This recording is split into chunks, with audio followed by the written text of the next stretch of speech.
పిత పుత్ర పవిత్రాత్మ నామమున ఆమేన్. ప్రియమైన దేవుని బిడ్డలారా, ఈ 12వ సామాన్య ఆదివారములో ప్రభు మన పక్షంన ఉండునని వాగ్దానం చేస్తూ ఉన్నారు. మరి ఆయన మన పక్షంన ఉండాలి అంటే మనం ఏమి చెయ్యాలి అంటే 2 విషయాలను మనం నేర్చుకోవాలి. ఆ 2 విషయాలను పాటించాలి, నలుగురికి బోధించాలి. అది ఏమిటి అనగా, మొదటిది దేవుని మనము అంగీకరించుట, రెండవది దైవ భయము కలిగి జీవించుట. మరి ఏమని అంగీకరించాలి అంటే, పునీత పౌలు గారు ఫిలిప్పీయులకు రాసినటువంటి లేఖ 2వ అధ్యాయం 11వ వచనం ఒక మాట పలుకుతూ ఉన్నారు. పితయగు దేవుని మహిమార్థమై యేసుక్రీస్తు ప్రభువని ప్రతి నాలుక కూడా ప్రకటించాలి.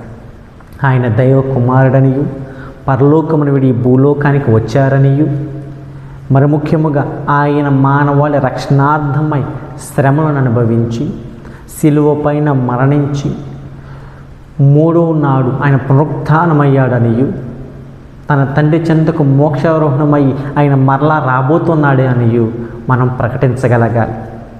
అనుకూల సమయములో ప్రతి ఒక్కరము కూడా దేవునికి సాక్ష్యంగా ఉండడము సాధారణమైన విషయమే.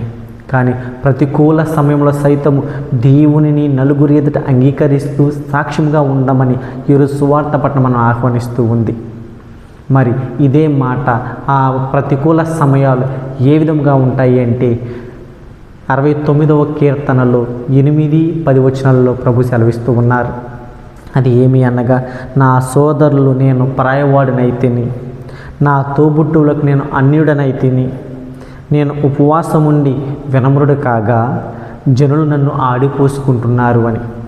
దేవునికి సాక్షి ఉండే మార్గములో నీవు దేవుని అంగీకరించిన సమయంలో నీ కుటుంబముని తిరస్కరించవచ్చు, నీ బంధుమిత్రులను తిరస్కరించవచ్చు, నీ గ్రామముని ఎలివేయవచ్చు. ఎట్టి పరిస్థితుల్లోనూ ప్రాణము పోయినా దేవునికి సాక్ష్యముగా ఉండాలి. దేవుని నామాన్ని కించపరచకుండా ఉండాలి. దేవుణ్ణి మనం అంగీకరించాలి, కానీ తిరస్కరించకూడదు. అందుకని ప్రభువే స్వయముగా మార్కు సువార్త 13వ అధ్యాయం 13వ వచనంలో ఆయన సెలవిస్తూ ఉన్నారు. నా నిమిత్తము మేము అందరూ ద్వేషింతురు, అయినను తుది వరకు నిలబడిన వారు రక్షించబడతారు. మనం ద్వేషించబడతాం, తిరస్కరించబడతాం, దండించబడతాం. సమస్త సమయాలలో కూడా దేవుని నామమును అంటిపెట్టుకుని జీవించిన రోజున మనం రక్షించబడతాం. మరి రెండవదిగా భయం కలిగి జీవించాలి. ఎందుకంటే ఈరోజు సువార్త పట్టణంలో ప్రభు సెలవిస్తూ ఉన్నాడు, ఆత్మను శరీరము నాశనము చేసే వారికి నువ్వు భయపడాలి. నీ యొక్క శరీరమును నాశనము చేసి ఆత్మను నాశనము చేయని యొక్క లోకమునకు నీవు భయపడమాకని సెలవిస్తూ ఉన్నాడు. ఎవరైతే ఆ దేవాతి దేవుని ముందు భయము కలిగి జీవిస్తారో అట్టి వారిపైన తరతరముల వరకు ఆయన కనికరము ఉంటుంది అని లూకా సువార్త 1వ అధ్యాయం 50వ వచనం మనం చూస్తూ ఉన్నాం. అనగా దేవుడు నిన్ను మాత్రమే కాదు, నీ కుటుంబమును, నీ యొక్క బిడ్డల బిడ్డలను కూడా ఆయన సంరక్షించి కాపాడతాడు. అదే మాట ఇర్మియా గ్రంథము 20వ అధ్యాయంలో మనం చూస్తూ ఉంటాము. దేవుని బిడ్డలారా 11వ వచనంలో ప్రభు బలాఢ్యుడు అని మనకి చాలా స్పష్టము చేస్తూ ఉన్నారు. ఆయన నా పక్షమున ఉండును, నన్ను హింసించువారు ఓడిపోయేలాగా చేయును అని. విజయము సాధించలేక శాస్త్ర అవమానాలు వారు తెచ్చుకుంటారు అని. అనగా మన పైన మన శత్రులు విజయం సాధించడం సాధ్యము కాదు. ఎందుకంటే ప్రభువు మన పక్షమున ఉండి ఆయన మన యుద్ధమును చేస్తూ ఉన్నాడు. మన పరుగు పందెమును ఆయన పరిగెడుతూ ఉన్నాడు. మనం పరిగెత్తవలసిన రక్షణను ఆయన మనకు తీసుకొస్తూ ఉన్నాడు.